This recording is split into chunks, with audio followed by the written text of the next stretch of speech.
I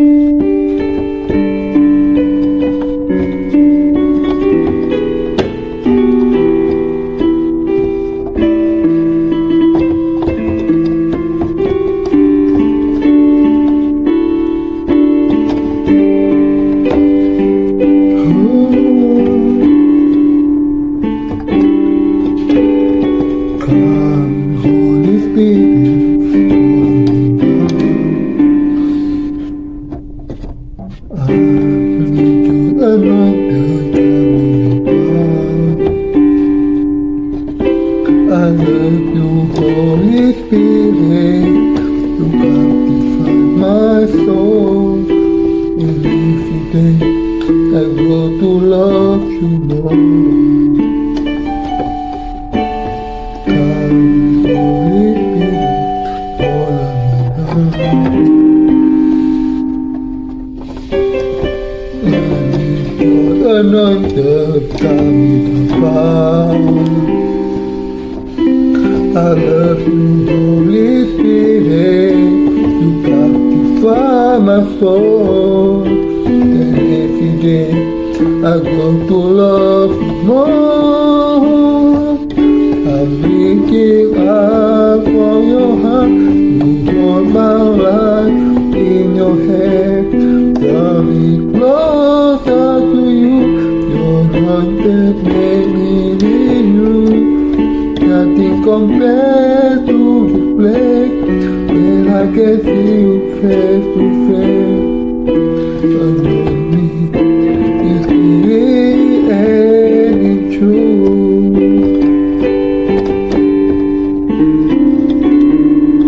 Come, come, Holy Spirit, follow me now. I need your anointing.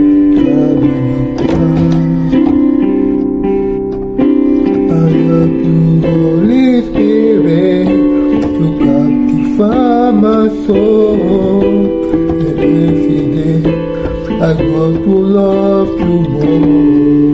Come, Holy Spirit, come, Holy Spirit, follow me now. I need your anointed coming about. I love you, Holy Spirit. You captivate my soul. And every day I grow to love you more. I'm reaching out for your heart. You hold my life in your hand. Draw me closer to you. I feel your anointing made in you. Nothing compared to this place where I can see you face to face. Anoint me in spirit and in truth. Oh, I'm reaching out for your heart. You hold my life in your hand. Draw me closer to you. You're not the magnet within you. Nothing compared to the place where I can see you face to face. Anoint me in spirit and in truth. Once again, oh, I'm reaching out for your heart. You hold my life in your hand.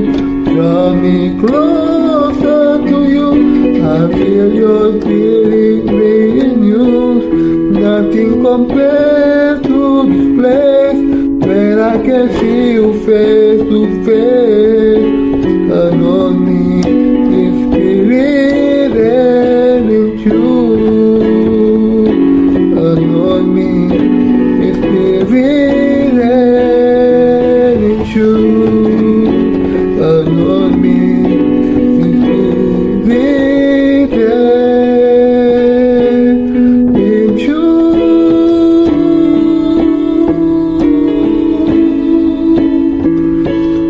Oh.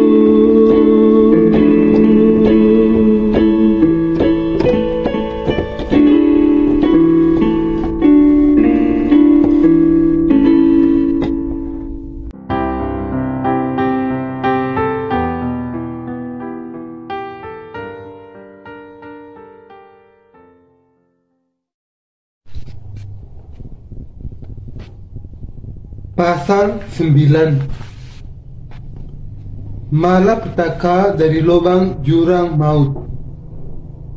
Wahyu pasal 9 ayat 1 sampai 21. Lalu mereka yang kelima meniup sangkakalanya, dan aku melihat sebuah bintang yang jatuh dari langit ke jurang, ke atas bumi, dan kepadanya diberikan anak kunci lubang jurang maut. Maka dibukanyalah pintu lubang jurang maut itu, lalu naiklah asap dari lubang itu bagaikan asap tanur besar, dan matahari dan angkasa menjadi gelap oleh asap lubang itu. Dan dari asap itu berkeluaranlah belalang-belalang ke atas bumi, dan kepada mereka diberikan kuasa sama seperti kuasa kalajengking-kalajengking di bumi. Dan kepada mereka dipesankan supaya mereka jangan merusakkan rumput-rumput di bumi atau tumbuh-tumbuhan ataupun pohon-pohon, melainkan hanya manusia yang tidak memakai meterai Allah di dahinya.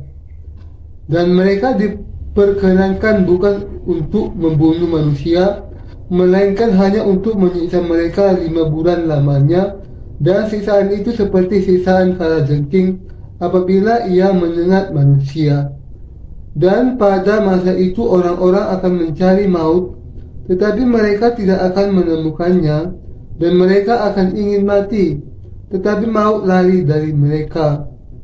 Dan rupa belalang-belalang itu sama seperti kuda yang dipersiapkan untuk peperangan, dan di atas kepala mereka ada sesuatu yang menyerupai mahkota emas, dan muka mereka sama seperti muka manusia, dan rambut mereka sama seperti rambut perempuan, dan gigi mereka sama seperti gigi singa.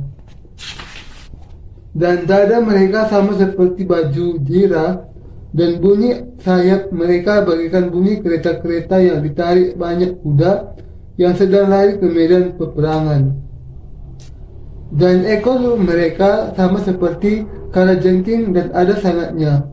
Dan di dalam ekor mereka itu terdapat kuasa mereka untuk menyakiti manusia 5 bulan lamanya. Dan raja yang memerintah mereka ialah malaikat jurang maut. Namanya dalam bahasa Ibrani ialah Abaddon, dan dalam bahasa Yunani ialah Apollyon. Celaka yang pertama sudah lewat. Sekarang akan menyusul 2 celaka lagi. Lalu malaikat yang keenam meniup sangkakalanya, dan aku mendengar suatu suara keluar dari keempat tanduk mezbah emas yang di hadapan Allah, dan berkata kepada malaikat yang keenam yang memegang sangkakala itu, lepaskanlah keempat malaikat yang terikat dekat sungai besar Efrat itu. Maka dilepaskannya lah keempat malaikat yang telah disiapkan bagi jam dan hari, bulan dan tahun untuk membunuh sepertiga dari umat manusia. Dan jumlah tentara itu ialah 20,000 laksa pasukan berkuda. Aku mendengar jumlah mereka. Maka demikianlah aku melihat dalam penglihatan ini kuda-kuda dan orang-orang yang menungganginya. Mereka memakai baju zirah, merah api dan biru dan kuning belerang warnanya. Kepala kuda-kuda itu sama seperti kepala singa, dan dari mulutnya keluar api dan asap dan belerang. Oleh ketiga malapetaka ini dibunuh sepertiga dari umat manusia, yaitu oleh api dan asap dan belerang yang keluar dari mulutnya. Sebab kuasa kuda-kuda itu terdapat di dalam mulutnya dan di dalam ekornya. Sebab ekornya sama seperti ular. Mereka berkepala, dan dengan kepala mereka itu mereka mendatangkan kerusakan. Tetapi manusia lain yang tidak mati oleh malapetaka itu tidak juga bertobat dari perbuatan tangan mereka. Mereka tidak berhenti menyembah roh-roh jahat dan berhala-berhala dari emas dan perak, dari tembaga, batu dan kayu yang tidak dapat melihat atau mendengar atau berjalan. Dan mereka tidak bertobat daripada pembunuhan, sihir, percabulan dan pencurian. Eksegese. Ayat pertama. Lalu malaikat yang kelima meniup sangkakalanya, dan aku melihat sebuah bintang yang jatuh dari langit ke atas bumi, dan kepadanya diberikan anak kunci lubang jurang maut. Allah memberikan kepada malaikat itu anak kunci kepada lubang jurang maut, berarti ia memutuskan untuk menurunkan malapetaka yang sedahsyat neraka kepada manusia. Lubang jurang maut ini juga disebut abis, berarti tempat yang dalamnya tiada akhir. Untuk membuat penderitaan bagi antikristus yang ada di dunia ini, pengikut-pengikutnya, dan mereka yang melawan kebenaran, Allah akan membuka lubang jurang maut. Anak kunci ke lubang jurang maut diberikan kepada malaikat kelima. Ini adalah malapetaka yang mengerikan sedahsyat neraka itu sendiri. Ayat 2. Maka dibukanyalah pintu lubang jurang maut itu, lalu naiklah asap dari lubang itu bagaikan asap tandur besar, dan matahari dan angkasa menjadi gelap oleh asap lubang itu. Ketika Allah mengizinkan terbukanya lubang jurang maut, seluruh dunia dipenuhi dengan debu seperti abu gunung Merapi yang menjadi malapetaka kegelapan. Malapetaka kegelapan ini disediakan bagi mereka yang mencintai kegelapan. Allah adalah Allah terang yang bersinar atas kita, memberikan Injil air dan roh kepada setiap orang. Kepada mereka yang percaya kepada kebenaran ini, Allah memberikan anugerah keselamatan dan mengizinkan mereka untuk hidup di dalam terangnya yang bersinar. Tetapi mereka yang tidak mau menerima kebenaran akan menghadapi ganjaran yang adil dari Allah, karena ia akan memberikan kepada mereka malapetaka kegelapan dan penghukumannya yang ajaib. Manusia pada dasarnya dilahirkan sebagai orang berdosa, dan mereka lebih menyukai kegelapan dibandingkan dengan terang di dalam kehidupan mereka.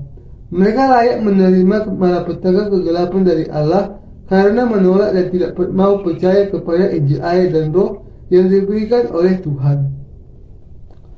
Ayat 3. Dan dari asap itu berkeluaranlah belalang-belalang ke atas bumi, dan kepada mereka diberikan kuasa sama seperti kuasa kalajengking di bumi.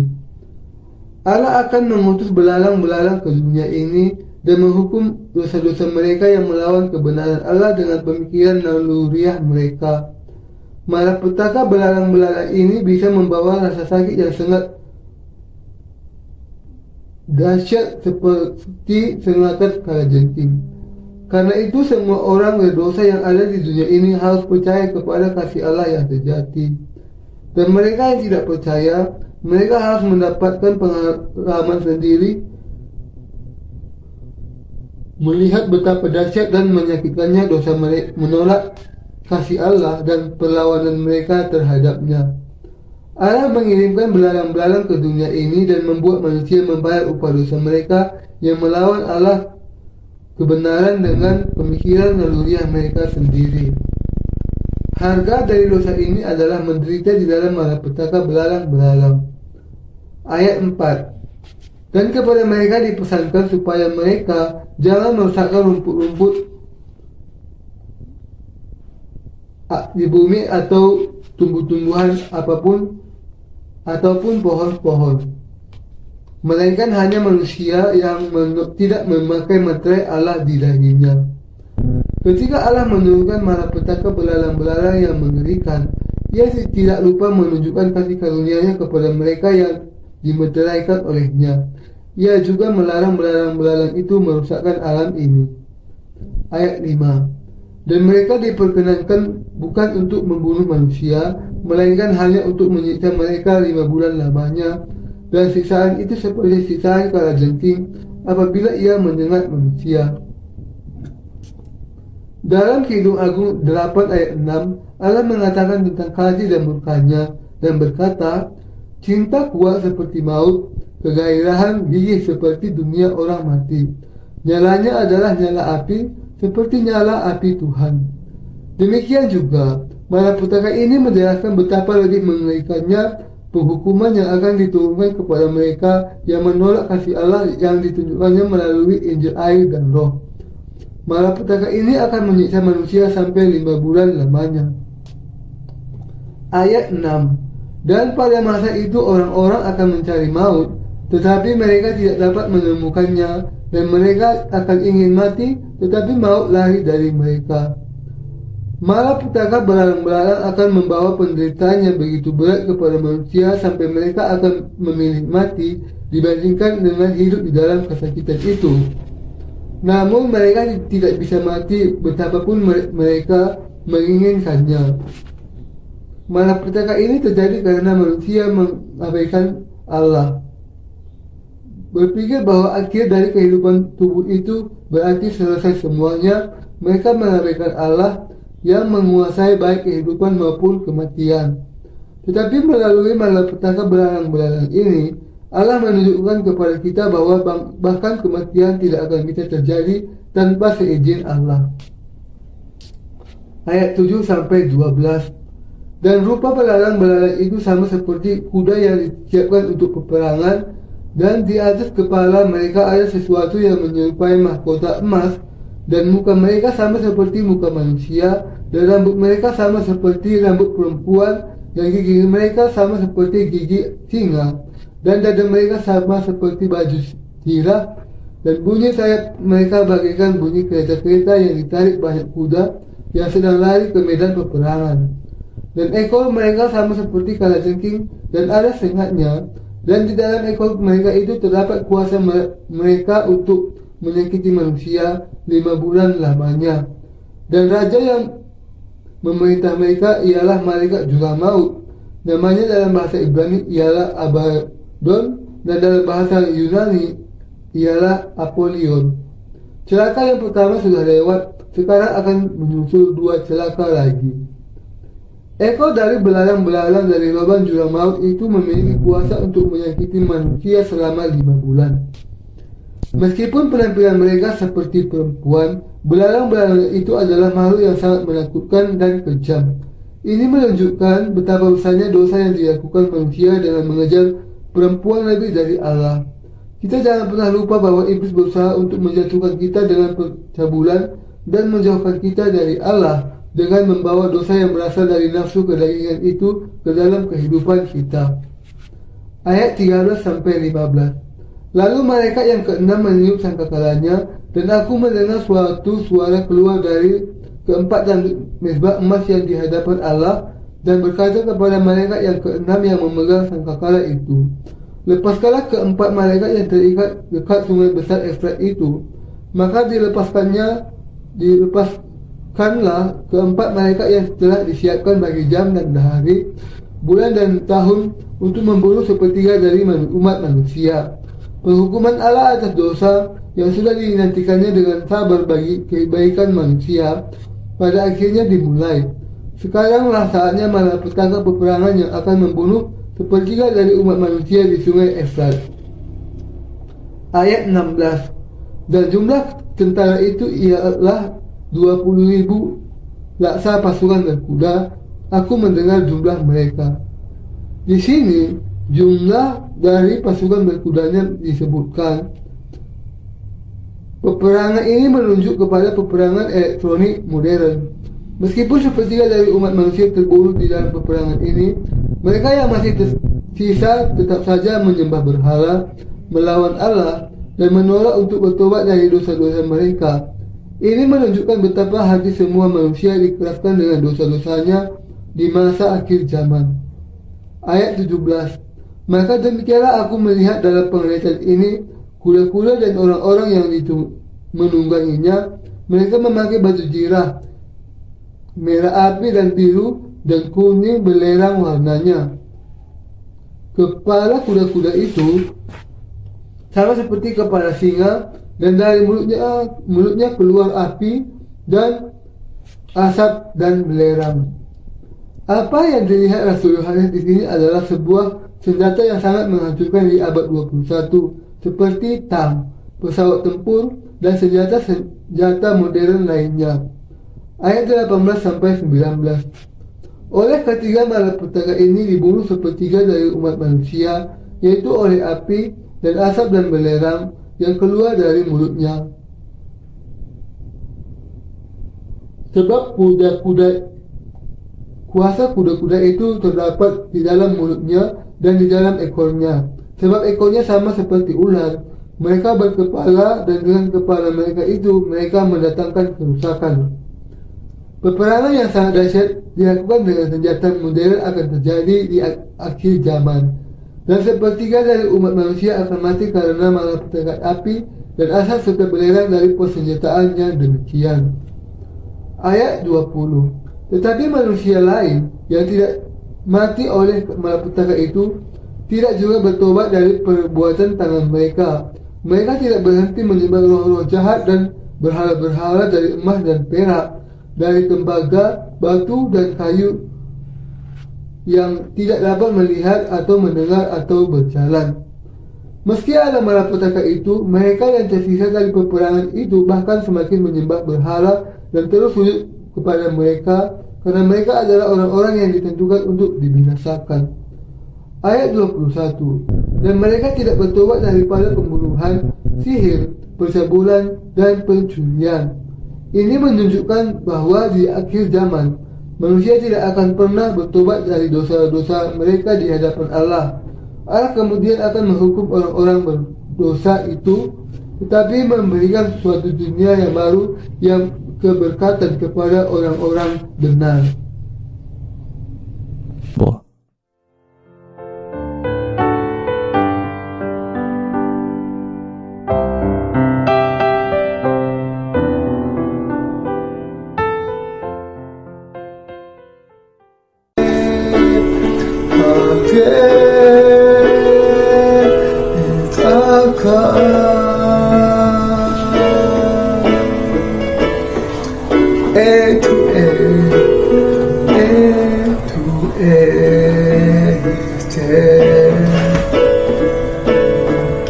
And time is in His hand, beginning and the end, beginning and the end.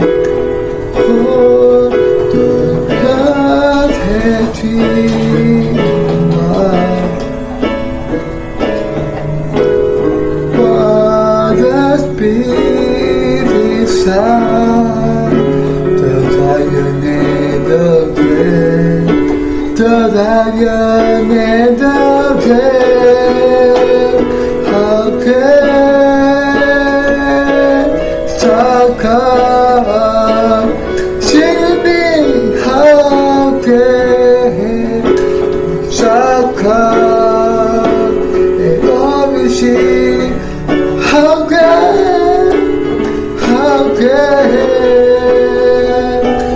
Saka? Oh, how can sing me? How can Saka? Oh, she how can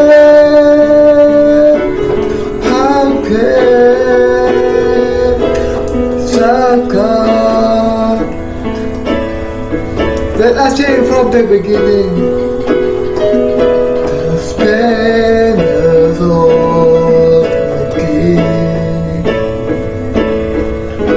God Lord humanity, 내도 뒤어지죠, 내도 뒤어지죠. 힐밥인 죄이다. And God tried to hide and never there before, and never there before. How can we stop God? Be with me. How can we stop God? And always see how can